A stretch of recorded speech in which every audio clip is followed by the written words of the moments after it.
እየተነጋገርሽ ነው። ኪታብ ቻናል የምታውቅ ምን ብለህ ትሰጣለህ? እሺ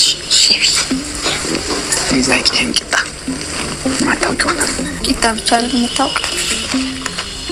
እኔ ዛሬ ስንቀበል ምን እንደምናመሰብ ጉድጓድ ግባይ እንዴት ጉድጓድም ጋር ጎረቤት እገባለሁ እንጂ አንቺ አሁን ስትመከሪ ቆይተሽ ታረቁ ተብሎ ትረግሚኛለሽ።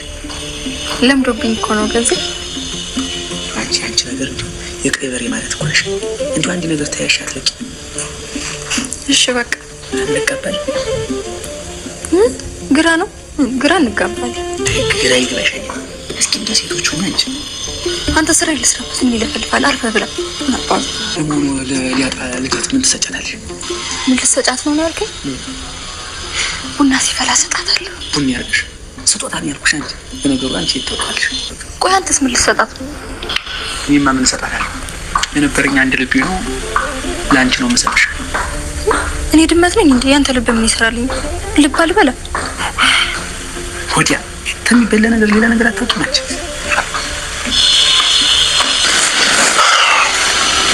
ቻቴ ደግሞ ሰላምዬም ስጦታ አልካልሻለች። ምን ሰላም ለኔ ላከችልኝ? በእኔ በኩል ተልኮልሻል። አቶ ደረጀ ለዳጣ ሰርፕራይዝ እንዳላት በነገራት ጊዜ የእናቴን ማንነት ሊነግረኝ ነው በማለት በደስታ ተሞልታ ነበረ። እጇ እየተንቀጠቀጠ ሁኔታውን የሚላትን ነገር ለማዳመጥ ዝግጁ ሆና ስትጠብቀው የነበረው እሱ ግን ሰርፕራይዝ አይነገርም እና ደግሞ ይህን በተመለከተም አይደለም ለሱም ቀን አለው በማለት እንዳትጓጓ ነበረ አስረግጦ የነገራት። ቤተሰቡ እንግዲህ የዳጣን የመጀመሪያ የምታከብረው ልደት በተመለከተ በጣም የተዘጋጁና እሷን ለማስደሰት ከልባቸው እንዳሰቡ በሚያሳይ ሁኔታ ሁላቸውም ሽር ጉድ እያሉ ነው የሚገኙት።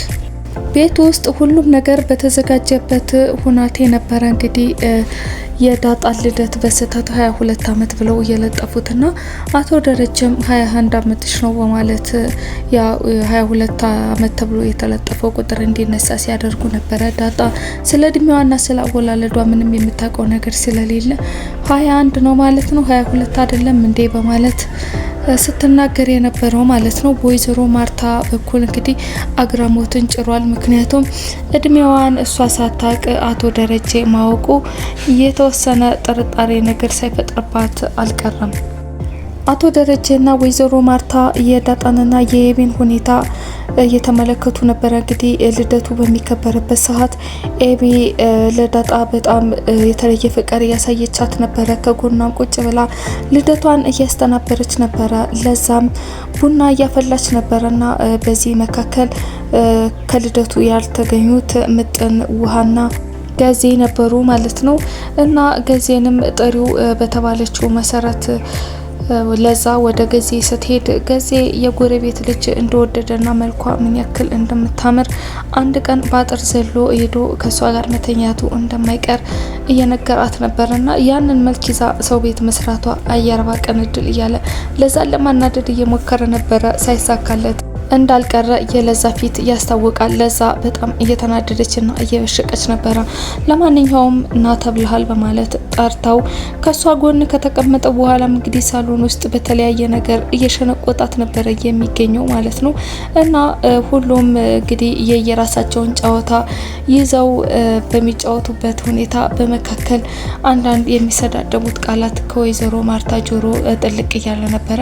በዚህ መካከል ጨዋታዋን አቁማ ወይዘሮ ማርታ ምንድነው የምትጨቃጨቁት? ትልቅ ሰዎች ናቸው። ችግራችሁን አሁን ሁሉም ሰው በተሰበሰበበት መካከል ተናገሩና ችግራችሁ ይፈታላችሁ፣ ተስማምታችሁ ስራችሁን ስሩ በማለት ከተቆጣቻቸው በኋላ ዳጣና ኤቢ አንድ ነገር ሀሳብ አምጥተዋል ማለት ነው። ዳጣ ነበረች ሀሳቡን ያመጣችው። ገዜ ለዛን ከንፈሯን ይሳማትና ይታረቁ በማለት እና ኤቢ እንግዲህ ይህንን ደፍራ ለመናገር ስላልቻለች ከንፈሯን የሚለውን ተታ ይሳማት ብቻ የሚለውን መልእክት በማስተላለፍ እንደው ለእናንተ ብዬ ነው እንጂ እኔ ይቺ ልጅ መሳም አልፈልግም ነበረ፣ ግን የእናንተን ትእዛዝ ማክበር እፈልጋለሁኝ። ሁላችሁንም ስለማከብራችሁ ትእዛዛችሁንም ተቀብያለሁ በማለት እንግዲህ ልክ እነሱ ትዕዛዝ ግዴታ አድርገው እንደጣሉበት ነው እንጂ ለዛን እንደማይወዳትና እንደማይፈልጋት አስመስሎ እየመረረኝ ቢሆን ልሳምሽ በማለት ጉንጯ ላይ በማለት አንዴ ስሟታል ማለት ነው። እናም ቤተሰቡ አጨብጭቦ አስታርቋቸዋል ማለት ነው። በሌላ በኩል እንግዲህ ምጥንና ውሃ ለዳጣ ልደት የተገዛውን ኬክ እየተንከባከቡት ነው የሚገኘው እና ምጥን ወደ ሳሎን ስትሄድ ውሃ ግን ኬኩ ይፈራል ብቻውን ትቸው አልሄድም በማለት ለዲኮር የተሰራውን የኬኩን ጽሁፍ አንድ ባንድ እየላሰችው ነው የምትገኘው ማለት ነው። እና ኬኩን በልታ ጨርሰው ነው የሚሆነው በማለት ወይዘሮ ማርታ ኤቢን ስትልክባትም ኬኩን አትወሰጅብኝ ወይም ምትወስጂ ከሆነ ደግሞ ቆርሰሽ ሰጥሽኝ ሂጂ በማለት ከኤቢ ጋር ከፍተኛ የሆነ ሰጣ ገባ ውስጥ ትገባለች። ኤቢም አንዴ በጥፊ በላት ኬኩን ቀምታት ትሄዳለች ማለት ነው። እና ውሃ በጣም ነበረ ነርቨስ የሆነችው። ኤቢን መግደል አለብኝ፣ በመጥረቢያ ልግደላት ወይስ በቢላው ብዬ ሆዷን ልውጋትና ዘርግፌ ልጣላት በማለት ከባባድ የሆነ ቃላትን እያወጣች ነበረ። እና በመጨረሻም ግን ሳሎን ላይ ሁሉም ደስታውን እየገለጸበት በነበረበት ሁኔታ መጥረጊያ ይዛ ሄዳ አናቷን በማለት ተመታታለች። ሆኖም ግን እንግዲህ ወዲያው ተረባርበው መጥረጊያውን በማስጣል ቀምተዋታል። እና ውሃም አኩረፋ ውጭ ወጣ ቁጭ ብላለች። አቶ ደረጀ መቼ ነው ይች ልጅ የምትበስልልኝ? መቼ ነው ምክሬን የምትሰማው? በማለት በከፍተኛ ንዴት ውስጥ ሆነው ወጥተው ኔጊቪ ብለው ቢለምኗትም ልገረፍ ነው ብላ በመፍራት እንቢ ብላለች ማለት ነው። በኋላም ምጥን ጸባይዋን ስለምታቀሱ ሄዳ ታባብላት ተብሎ በተነጋገሩት መሰረት ምጥን አባብላ አስገብታት ኬኩም ተቆርሶ እንግዲህ ኬኩን ለመብላት በቅታለች ማለት ነው። በዚህ መካከል ገዜና ለዛ ኬክ ሲበሉ ቂጣ ነው እንጂ አንተ ይህን የተቃለ እያለች እየነቆረችው ነበረ። እና እሱም አንቺ ዝም ብለሽ ቢ እያለ የተለያዩ ስድቦችን አሁንም እየተሰዳደቡ ነበርና እሱም አሁን በሰው ፊት ታርቀናል፣ ስለዚህ መጥፎ ነገር አታናግሪኝ በማለት ያው እንዲታረቁ እያግባባ ነው የሚገኝ። ከሴሬሞኒው በኋላም ዳጣ ለዚህ ቤተሰብ ያላትን አክብሮትና ፍቅር እየገለጸች ነበረ። ማንም እናት አባት ዞር ብሎ ሳያያት እነሱ አስጠግተው እንደ ሰው አብልተው አጠጥተው ቤታቸው ውስጥ እያኖሩ አሞላቀው ብዙ ያላየችውን ነገር እንድታይ ስላደረጓት ለቤተሰቡ ምስጋናዋን እየገለጸች ነበረ የምትገኘው ማለት ነው። በዚህ መካከል እንባዋ ሁሉ ነበረ የመጣው። በመሆኑም ኤቢ ልታረጋጋት ሞክራ ከመቀመጫዋ ተነስታ አቅፋት ለሷ ያላትን ፍቅር እየገለጸችላት ነበር የምትገኘው። እንግዲህ በዚህ ሁሉ ደስታ መካከል ገዜ የሀገሩን ባህል ተነስቶ በጭብጨባ እንዲያጅቡት ካደረገ በኋላ ቆንጆ ቆንጆ ባህላዊ ዘፈን እያዜመ እስክስታ ሲያስነኩት ነበር ማለት ነው። ከዚህ በመቀጠል የዳጣ ስጦታ ተዘጋጅቶ ነበረ። እናም ውሃ የጠበባት ልብስ ለዳጣ ሽጋ ሰጣታለች። ቤተሰቡ በዚህ በጣም ነበረ የተገረመው፣ በጣም ነበረ የሳቀውና እንዴት ሌላ ልብስ አላዘጋጀሽላትም ስትባል እኔ የምለብሳቸው ናቸው ያሉትና የጠበበኝና የማይሆነኝ ደግሞ ይሄ ነው በማለት ያላትን ስጦታ ሰጥታታለች ማለት ነው።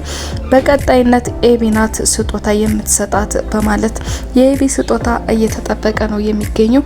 ኤቢ ለናታን ብቻውን ከጠራችው በኋላ አንተን ጠቅልዬ ነው የምሰጣት፣ ምክንያቱም ዳጣ የምትወደው አንተን ነው በማለት ስትነግረው ነበረ። እናም ዞር ብላ ናታን ስላየች ዳጣ በጣም ፈርታለች። ስለ ናታንና ስለ ዳጣ እዚህ ቤተሰብ መሀል አንዳች ነገር እንዳትል ማለት ነው። እንግዲህ ዳጣ በጣም በጉጉት እየጠበቀች ያለችው ይህ ቤተሰብ ያዘጋጀላትን ስጦታ ሳይሆን አቶ ደረጀ የእናቷን ማንነት እንዲነግራት ነው። በጣም በጉጉት ነው የምጠብቀው። አቶ ደረጀ ፊቷን እያየ አልረሳሁትም እያላት ነው። ወይዘሮ ማርታ ደግሞ ምኑን ያረሳው በማለት በተደጋጋሚ ይህን ጥያቄ እየጠየቀችው ነው የምትገኘው። እንግዲህ አቶ ደረጀ በዳጣ 21ኛ ዓመት የልደት ባህል የናታን ማንነት ይነግራት ይሆን? ኤቢስ ደግሞ ስለ ናታንና ስለ ዳጣ ያለውን ነገር አፍረጥርጣ ትናገር ይሆን? ምክንያቱም አንተን ነው መስጠት የምፈልገው ስላለች ማለት ነው። ቀጣይ የምናይ ይሆናል። ዳጣ ክፍል 119 የተከታተላችሁትን ይመስል ነበረ። አብራችሁኝ ስለቆያችሁ እጅግ አድርጌ አመሰግናለሁ። ሰላም ቆዩልኝ።